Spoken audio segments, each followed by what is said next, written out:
Do some push-ups, fatty. This is the best show ever. The Opie and Anthony Show. Here's Opie and Anthony when they aren't stinking. Ooh, who took their shoes off? It's a little stinky in here. The worst of Opie and Anthony. Tony on Long Island, what's up? Hey, what's up, boys? Hey. Just to say, talk about taking one for the team. I used to work for a company, and I dealt with a girl in Chicago who she moved down to Atlanta. And so we got talking, and I just broken up with my girlfriend. And so one night we started having phone sex after she gave me her home number. So I said, you know what, this is crazy. Let's meet halfway between Atlanta and Richmond and find out, and let's have sex for real.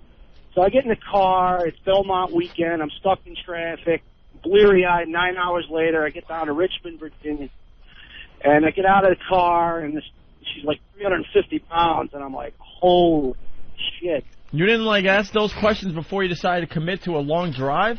I was like, well, whatever, I just broken up with a girlfriend of 4 years. I wanted to get one right out of the way, just to have it happen, and I got down there, and it was just like she was huge, but I was like, I can't turn around without getting some, so I took one for the team.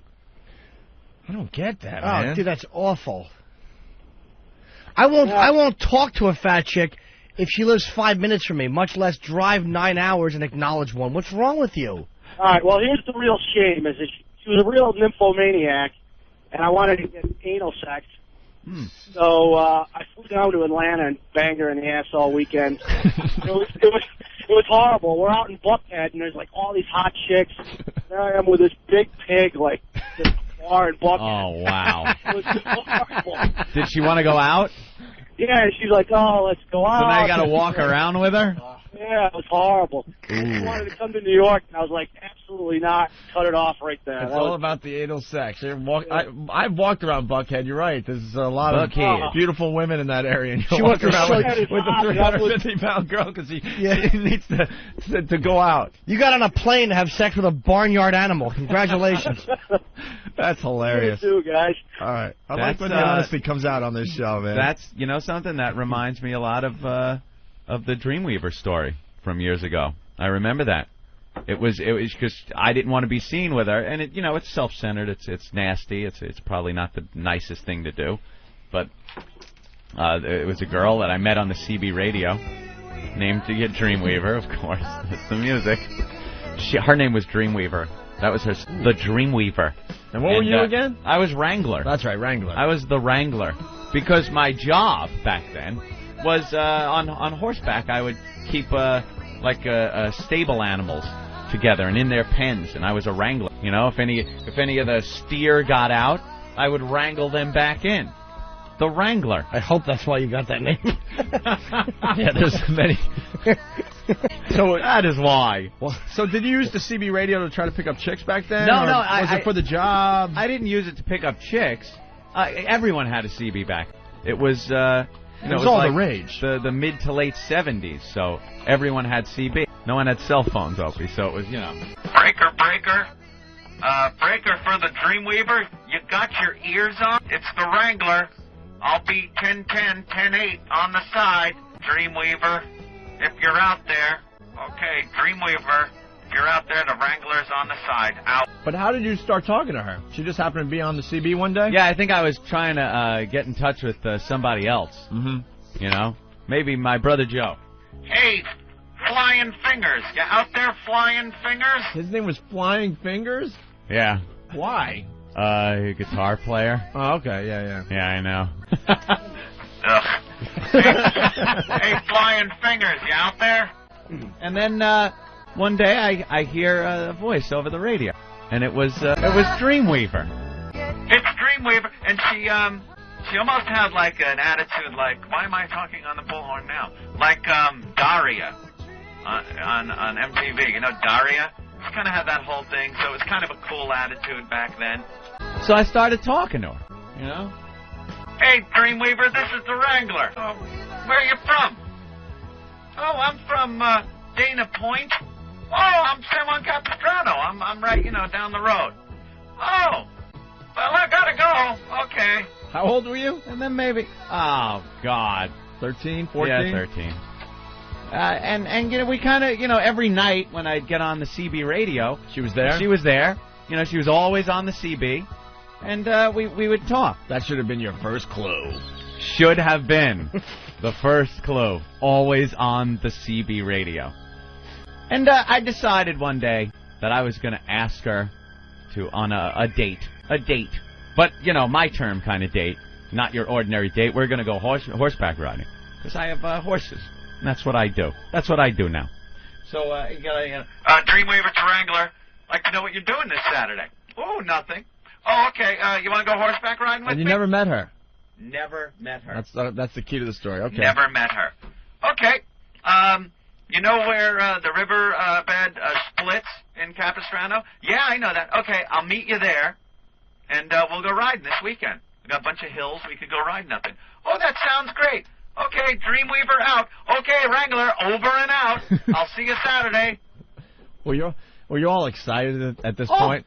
Oh, it's great. Because you have this image in your head, what she looks like, probably. Dreamweaver. Opie. The name. It should say it all. She's weaving dreams in my head of what she could be. Dreamweaver. Dreamweaver has to be a hot chick, right? Absolutely. Dreamweaver. So all day Saturday, all morning, I got up early. I washed 2 horses, which, you know, it's quite a chore. And brushed the horses down. They looked great. Take some saddle soap to the saddle and everything. Did you clean out their sheath? No, I didn't clean out the sheath. Pulling out hunks of beef jerky out of there. Never understood the people that did clean out the sheath. There was some stable... cleaning out the sheath? Dude, there was some stable whores that used to keep horses around where we kept them. And they were girls, you know, in their teens. They had these horses that used to clean their horses. You know, you got to clean the hoofs. You take this hook in your hand, lift the hoof up, and you're like scraping horse shit out of their hoofs. Right. Clean it out. And then you brush them, you bathe them. You got to clean their teeth sometimes, you know, and their ears. And then their sheath. This is a male horse. You know, they don't walk around with their dick hanging out all the time. It goes up into a sheath that's on their underbelly. This sheath gets filthy. And dried up skin and dirt and rocks get caught up in there. All kinds of crap gets caught in there. And these girls would reach up, grab this giant horse cock, and just pull it out of the sheath and start picking off all this dirt as they're just, you know, talking. Hey, what's up? How you doing? Does the horse get excited? Sometimes, yeah. But most of the part, they're just looking around, you know, eating their hay and getting stuff picked off of them. Just disgusting. No, I didn't clean the sheath. Just smelled it under your fingernails. It did. Some of these pieces were like beef jerky. Dude, when I was at college... Yeah. Are you done with the sheath part? Because it's reminding me of something. When I was at college, I had this roommate, and his job on the weekends was to mate horses. Oh, yeah. And he had to go to work with a raincoat on. And his whole job, I swear to God. Because I don't know, but I hear, like, when they, you know what, it's unbelievable. It's everywhere, and there's a lot of it. It's just calamity. Is it really? Yeah. We used to Have you seen horses. You've seen a horse just ejaculate? We didn't do it like they do it now. It's very technical and stuff. Right. And in a lab, you know. We just threw a horse that was in heat together with a stallion, and they would go at it. And a lot of time, the horse would miss. But horses are completely premature. The horse would hop up on the other one. The stallion would hop up on the mare. And if the horse's cock just, like, hit the thigh of the other horse, and it would just go spraying everywhere. And there's a lot of it, right? Oh, yeah. Yeah, because this kid he had his special raincoat, and his whole job was to make sure he got that, you know, penis into her. Right, he'd try to put it in. And he would get covered with freaking horse. They get all worked up, and unless it's in, you know, if it's not in, it's going to go everywhere. What a job. So they would go crazy. You know, because, you know, in college, man, you're all hungover and tired, and this was his job, you know, after maybe 2 hours sleep, he would get his raincoat and go down to the horse farm to mate horses. Yeah, that's right, old boy. So you're gonna get a piece of her, aren't you? Oh, calm down. Whoa, hey, oh, Jesus Christ! I'm not gonna race him though. I'm just gonna jerk him off. Very good. Just gonna clean his sheath. So, all right, Dreamweaver, the horses are ready. For your little date, right? Yeah. Doing. All right. Getting all excited for my date. Cleaned the horse up. And now I was riding up into the hills that we used to ride up in all the time and take care of the cattle and everything. So I wanted to look the part. So I had my Western attire on, Opie, and I was the little cowboy. Oh my God! I had the hat, I had the boots, spurs, chaps, jeans, and a Western style shirt. That's how I used to dress. Did you have a gay video crew following you? You know, in any other circumstance, that is very gay. But I was actually doing the work. I was a working cowboy out there, out west. And I want to look the part. I had my rifle. I had saddlebags with our lunch in it and stuff. And I even had a bedroll. Just in case. Hey. Just in case old Dreamweaver decided to be a goer. I had everything I needed. And what I planned on doing, I had all these fantasies going on in my head. She was weaving dreams on me. Mm-hmm. I was going to go out there. I was going to shoot a rabbit and then skin it and cook it right there like I knew how to do, like I'd done plenty of times when we used to go out camping and stuff. And I was going to, like, cook her a rabbit. You were going to live off the land with Dreamweaver. Off the land, just me and Dreamweaver up in the hills. And I was thinking this, and this was what I was going to do. Skinny 13-year-old kid. Oh, pull out my 6-gun. Yeah! Look at me. I just bagged us a rabbit, Dreamweaver. And you're so hot. Oh, yeah. I was completely like, I had been thinking about this all day. How long had you been talking to her? Probably about 2 weeks, I guess. About 2 weeks, just talking. So we kind of got to know each other and everything. And she was into horses, and I thought this was going to be a great first date. I was going to show what a man I was. I even got some home brew. This is this stuff that the Mexicans used to make at a stable that was real close to ours. They used to take these bourbon barrels that they would get from the distillery, fill it up with 3 gallons of water, and then roll it around every day for about a month. And when you poured it out, you got a gallon would come out of just the strongest fuck-you-up liquid I've ever had in my life. Moonshine. Besides some of that, maybe get Dreamweaver a little, get a little tipsy and stuff. Drink it out of those tin cups like the old West guys used to do. Want to snort? Keep it with the old West motif. Well, get the horses, go to where the river splits there in San Juan Capistrano, and I'm waiting for her. Got there early, Oh, you got butterflies in your stomach, I right? did. I'm still looking at everything, making sure everything's okay. Mm-hmm. And off in the distance, I see a figure walking down the riverbed. And here she comes. But it's just a speck coming. I can't quite figure it out yet. But maybe the sun's in your eye a little bit. But I'm looking. You see the silhouette, right? I'm looking. She came in out of the rising sun. Yeah, I was looking. As she's getting closer, I'm thinking, well, maybe the heat is, spreading things out. You know how the heat waves on the highway make the highway look a little wider? A little higher, yeah. Sure. Yeah. It could get like that. Was it cold? Maybe she had a Parker on. Maybe she had something, even though it was a very hot day. Oh, God. No, and as she got closer, I can't explain my disappointment. I think I can explain it with this. Dude, the disappointment is really coming back to me now. I'm kind of remembering how disappointing it was. I had this image of this beautiful girl that was going to come and ride with me, and I swear I was going to take the ride first through town and then up into the hills, just so people could see me with the girl I imagined I was going to be with. And then your date was going to end with puppet sex. It was just going to be crazy. Having sex on the riverbed. Having sex like the Marlboro Man. I was just going to be there with this hot girl in a bedroll with a campfire, up against with a my tree rabbit and the cooking river, over it, sure. and guns and whiskey and broads and horses and fucking a manly night with my hot broad Dreamweaver. The disappointment set in at 100 yards. I saw her big fat head and her big fat face and her greasy stringy hair. Oh, God. And her loose-fitting, bunt-ridden jeans. Bunt-ridden jeans. Yeah. The bunt wore away the jeans like your knees wear. Oh, yeah. A little frayed at the bunt. Yeah.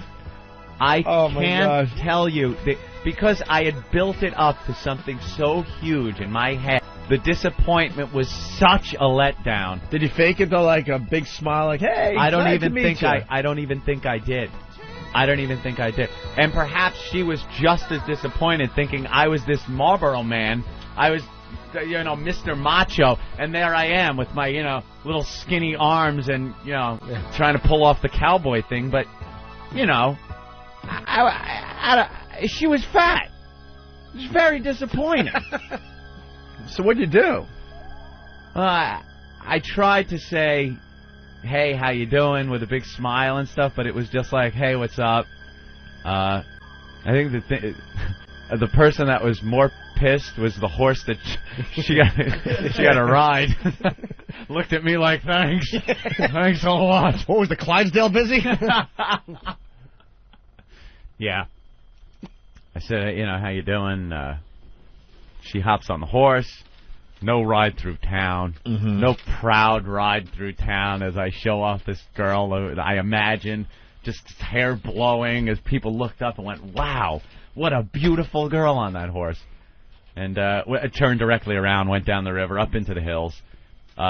Took a ride for about, I'll be honest, 45 minutes. That was it. No bedroll, no fire, no hunting rabbit. No sex. I'd had a bag of moose to feed that bitch, believe me. With no rabbit. She'd ate the rabbit whole, fur and all. One bite. Gone. Yeah. And none of that fun stuff I imagine. 45 minutes, I just went like, we better get heading in. And I think she even asked why, and I said something, the horse, I think the one you're on was coming up lame or something, and, I had to get it back early. But I had a great time, thanks.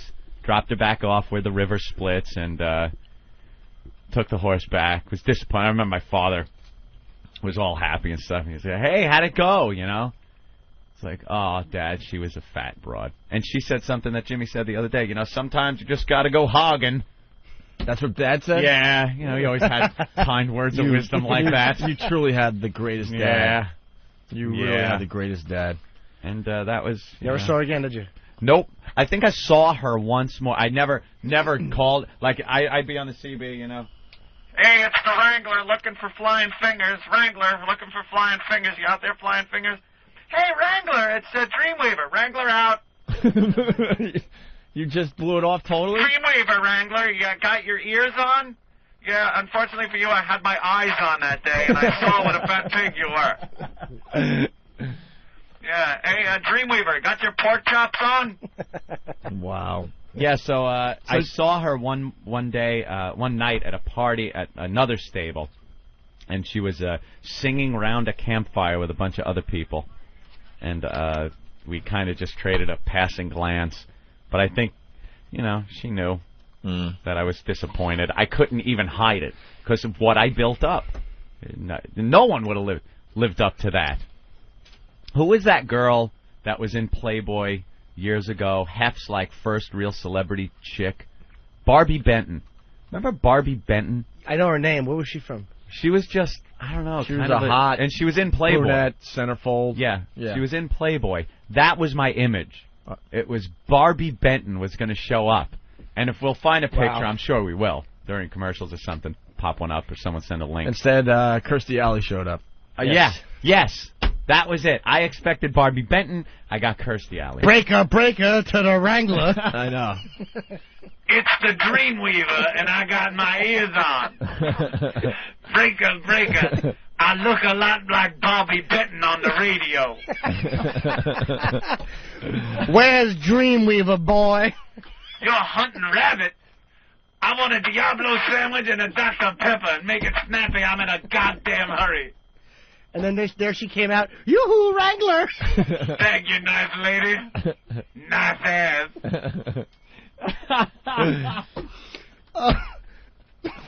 Oh I'm just still disappointed now that I think I know. I really hurt me back then. Evil and loving it. The Opie and Anthony Show. I almost broke my vagina. Drink until she's pretty. It's a freak show.